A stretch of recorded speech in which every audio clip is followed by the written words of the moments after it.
Ashama harkafuune kabajamtoota hordoftoota obsaa teeknoo bakka jirtanitti nagaa fi jaalala keenya sana gahu arraantana barumsa waa'ee walqunnamtii saalaa isiniif qabanne dhufna jirra. Ani kan barumsa kana isiniif kennu Yaasuu Birraan jedhama. Barumsi keenya kan arraantana barumsa baay'ee bareedaadha. Maaliif barumsa kana isiniif qabanne dhufna jirra? Yeroo ammaa kanatti baay'inaan waa'ee walqunnamtii saalaa irratti rakkina guddaatu ragaa jira.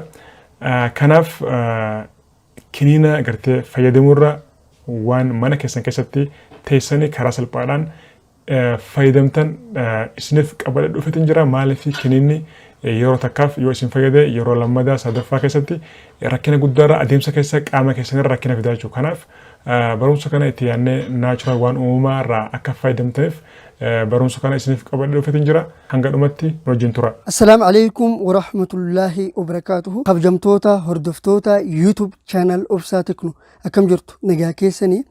Guyyaa har'aa irraa eegalee Dr. Yaasuu Birraa barumsa waa'ee fayyaa irraa hordoftoota YouTube channel keetii nin barsiisaa je'ee waadaa naaf galee jira.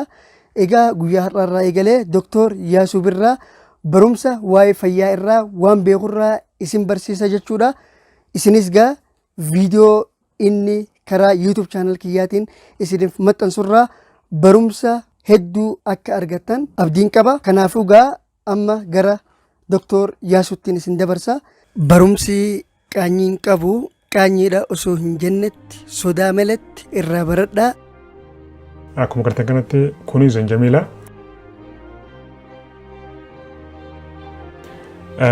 Zanjamiila kana akkanatti eegaa ciccirre booda yoo kana caalaa hurreessuu hundeessa sarkuun qabu hurreessuu hundeessa.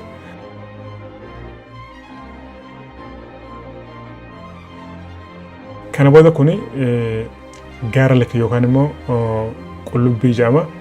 Qullubbii kana adda agartee irraa quncifteeti akkanatti hurreessitaa jechuudha. Egaa kanatti isa kana agartee cirte booda ni hurreessita.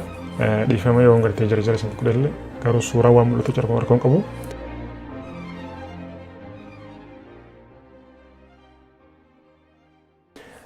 Ni hurreessita jechuudha. Egaa kanatti hurreessite booda qullubbii fi zanjamiil walitti dabaltaa jechuudha. Akkanatti walitti daballa.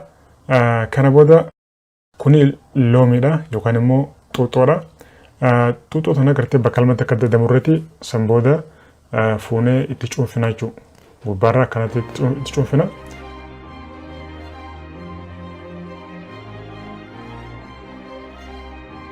Uummata keenya barumsi qaanyii hin qabachuu. Qaanyii jechuun gartee osoo ati gartee jaartii hintee yookaan immoo niitii hintee osoo fedhii ishiidhaa hin ficeessisin dhiiftee biraa deemuutu qaanyiidha jechuudha. Maaliif waan uumamaa kanatti fayyadamuun dhukkuba biraatiif illee siif gargaara. Akkanatti eegatti cuunfinee xumurre booda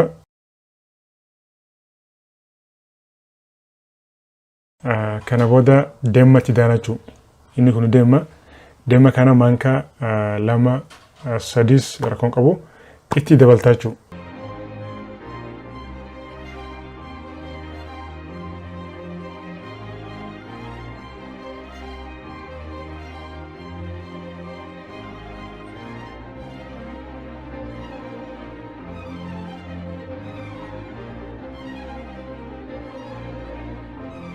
Egaa akkanatti itti dabalte booda akkanatti walitti riidaa jechuudha.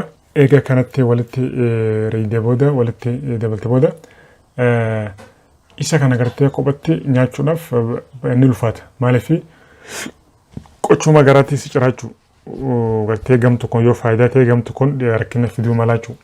Kanaaf maal goota? Muuza kanatti habbaa tokko fuutee itti cirtaa jechuudha.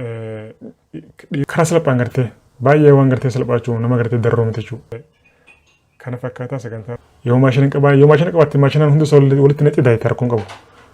Bakka maashina yoo qabaanne akkanatti karaa salphaan jechuudha.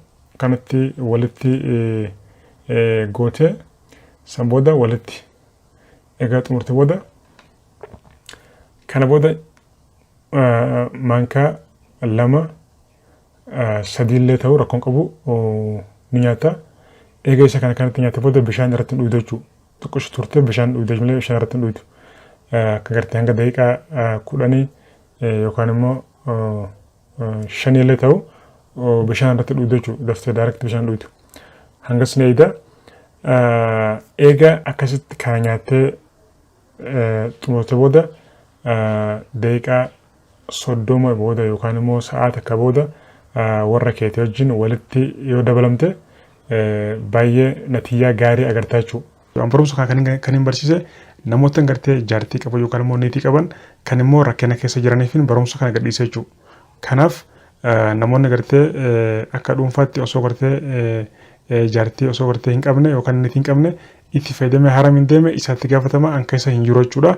Akkasuma anis chaanala mataa kiyyaan qaba Yaasuu Birraa ja'a. Jala galtanii viidiyoo adda addaa barumsaa fi ergaa adda addaa jala argachuu ni dandeessanii.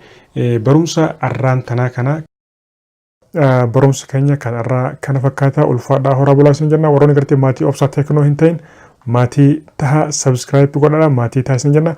Viidiyoo keenya akkasumatti gartee like share godhuu hin dagatina. Hanga sagantaa biraatiin walitti dachaanutti nagaan naaf tura.